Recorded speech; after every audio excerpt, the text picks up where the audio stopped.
Hey everyone, welcome back to my channel. If you're new here, my name is Obsy. Thank you guys for tuning in once again. So today we're going to be talking about something a little bit different from the usual. Today I'm not going to be recommending any fragrances for you guys. I think maybe you guys need to take a break from buying fragrances. How about that? Now, I don't know if this is a controversial topic or I don't know how to term this video. You already know what the title of this video is if you're already watching. We're going to be talking about animalic fragrances. If you're not familiar with what animalic fragrances are, or when you describe a scent as being animalic, it means it smells like shit, for lack of a better word. It smells very fickle. Some of them smell unpleasant. It smells like bush. There are a lot of notes that actually bring out these smells. Like you have civet, you have castoreum, hyrax, and so many others that I cannot even remember. But yeah, we're going to be talking about why people wear animalics. First of all, if you know me, you know that my nose has really changed. If you follow me and you follow my fragrance journey, you can definitely tell like the transitions, the fragrance phase I am in. And currently, I'm really loving the animalics, and I will tell you why. Before we get into that, why are there fragrances that smell like this in the first place? Especially when a lot or majority of people do not like this kind of notes. You need to understand why you love fragrances. What's the essence of you getting into fragrances? So there are some people that just love fragrances because they just want to smell good. So they're not looking for something very crazy. They just want something that smells good. And these are the kind of people that will stick to one fragrance for the rest of their lives.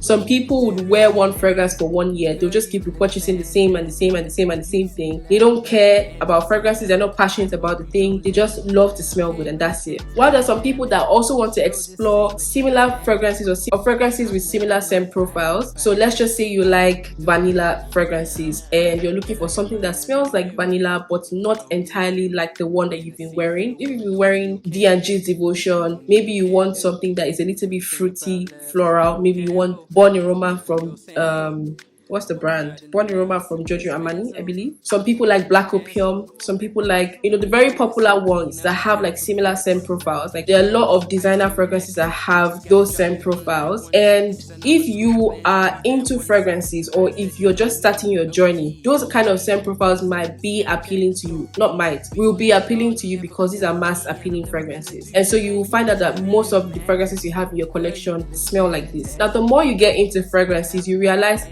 I think I'm getting a little bit bored with this scent. In fact, you might even get anosmic to these things. By anosmic, I mean when you wear these fragrances, you cannot smell them anymore. You don't think that you smell anything on yourself when you wear them. I feel like that means you've got to your peak. Either that, or you need to change into something else before you come back to the popular ones. And it's at this point where you need to start exploring more scent profiles. So then you might be going into the woods, the leathers, maybe floral notes, but strong floral notes like tuberose. So you might be trying to explore stronger fragrances, or fragrances that are very different from the usual that you're used to. Smoky notes that would probably give the fragrance a little bit of depth. Your curiosity increases as you grow in your fragrance journey. From there, you get to a point where that also gets boring. Again, remember I'm saying you have to ask yourself why you're doing this. Are you doing this because you just want to smell good, or are you actually gaining more interest into the art of fragrance or into the art of perfumery? You've graduated from just wanting to smell good to actually discovering what certain notes smell like. So obviously, the more you wear fragrances, the more you look into the fragrance notes and all of that, you'll get to familiarize your nose with the popular notes. Your nose can pick it up because you are consistent in actually discovering these scent profiles and the notes in them.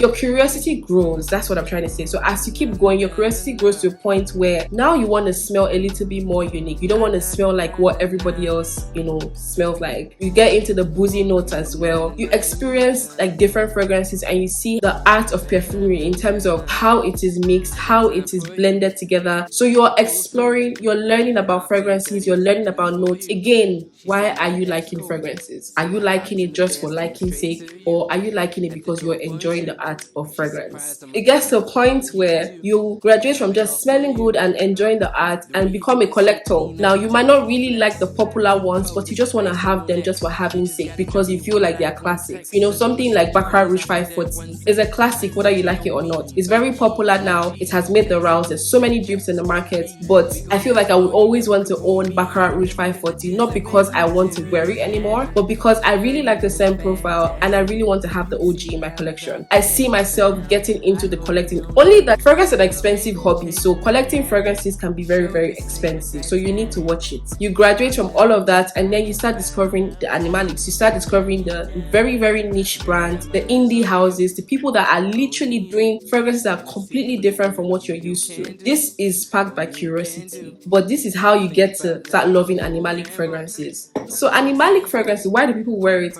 This is not for everyone, for sure. Animalics are for people with, more trained nose. For the sake of Twitter and what they say on Twitter, for the mature nose, it's for the experienced nose for sure. One thing you need to know about Animalics is that it has a very sensual quality attached to them. Animalics are not your usual fruity, sweet. They are very sensual. They have a bit of an aphrodisiac, if I do say so myself. So they have this aphrodisiac quality attached to them. They have this mystery.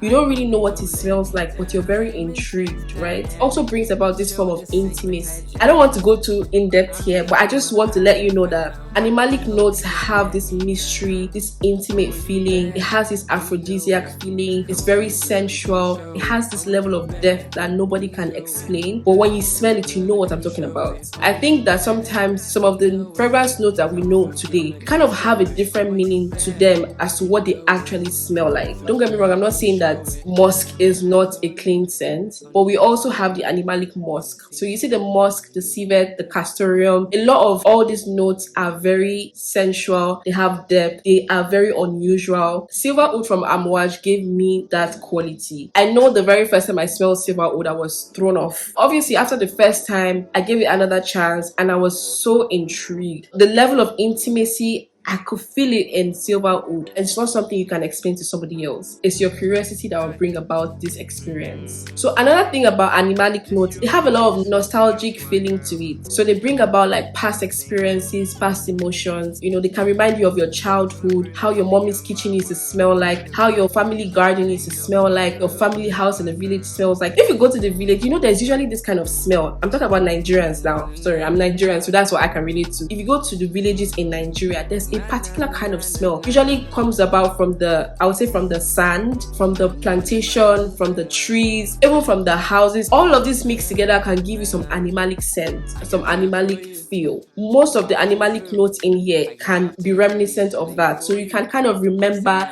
like your past, your childhood, when you were in uni, how the environment is to smell like. These are not fruity floral smells. These are actual, earthy, dirty smells that you can relate to. So they kind of give you a sense of belonging. They kind of give you a sense of, intimacy. It sparks a lot of emotions in you and a lot of nostalgic feelings attached to it. So that's another reason why people wear Animalic. Also, Animalics are very long lasting.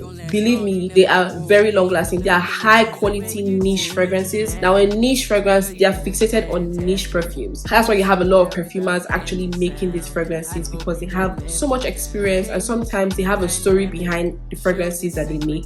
So niche fragrances or Animalic fragrances are obviously niche. They are very long lasting. They are very strong fragrances. It's like a pleasant body odor, if that makes sense. Someone that has a body odor, you know how strong and pungent that smell is. That's the vibe of Animalics. And so a lot of perfumers love to use Animalic notes just to make it stronger, make it project more, make it have a unique sense of perfumery to it. It brings a unique quality to the fragrance. Okay, so my last point as to why people wear Animalic fragrances is because I think that based on historical significance, Animalic notes or Animalic fragrances were the most popular fragrances back in the day. They usually attach Animalics to luxury, power, significance, like royalty. Those were what Animalic fragrances or scent would stand for. If you smell Animalic, it means like you are strong. And believe me, if you wear the Animalic fragrances of today, it makes you feel very, very different, very unique. It has a very interesting quality. So because of that, a lot of perfumers have also decided to bring on those unique royal luxury scents or notes and probably modernize it a bit, because obviously if we're supposed to wear the fragrances that we used to wear back in the day, I'm not sure people would like it. So some perfumers or some brands have decided to give like a modern day twist to all these Animalic fragrances. So things like King Blue, for instance. King Blue is an Animalic scent. Because it has that added fruity quality to it, it makes it more wearable wearable. It makes it very pleasing to the nose. It doesn't throw you off as much as silver would. This, I'm talking about Amouage fragrances. There's so many other Animalic fragrances in the market, so just pardon me, I'm not here to give you a list. King Blue is more wearable than silver wood. Why? Because I feel like King Blue is a more refined modern day silver wood. Now silver wood is still very, very wearable in my opinion. It's beautiful. Yes, I get that it's very, very strong and off-putting and herbal and earthy and dirty and all of that jazz, but if you give it some time, you would realize the uniqueness of silver wood. Now, to just sum up or wrap up this video, I have a lot of things to say about Animalic fragrances, but I want to keep this video PG-13 if that makes sense. But I would say that Animalics are very, very similar to the sensual feeling, the sensual attachment, intimacy that you have with your significant other. If you pay very close attention, there's a unique sense, there's a unique smell that comes out from that intimacy, and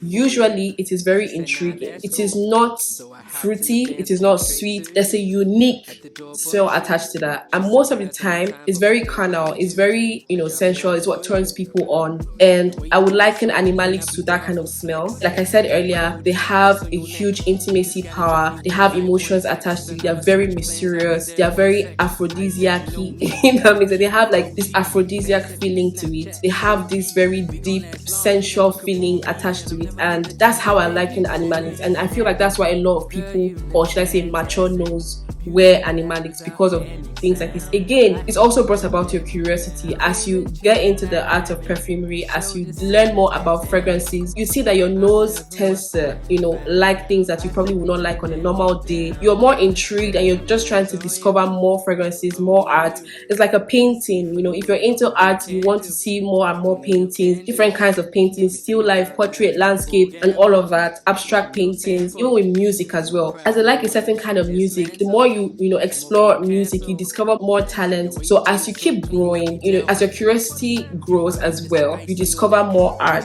That's how you grow in perfumery as well. So you are not just stuck on your fruity florals, you get into the woods, the leathers, and then the Animalics, and who knows what is even beyond the Animalics as well. I'm still in my Animalic phase. But yeah, I hope this video has been able to convince you as to why Animalics are also good for you and why people wear Animalics. And let me know your thoughts as well in the comment section. Let's get discussing, let's talk about these things, because I feel like it's interesting. If you enjoyed this video, make sure you give it a thumbs up, share with your friends and your family, subscribe to my channel if you're not yet subscribed, follow me on Instagram. My name is Obsy_P, and that's on period. And my name on X is Dr_Obsy. I'm going to leave everything in the description box. And yeah, thank you for watching, and I'm going to see you guys in my next video. Bye guys. You bad, you know it. Come through, girl, and come show it. I got my eyes on you, only eyes for you. In a sea full of women, only you can do.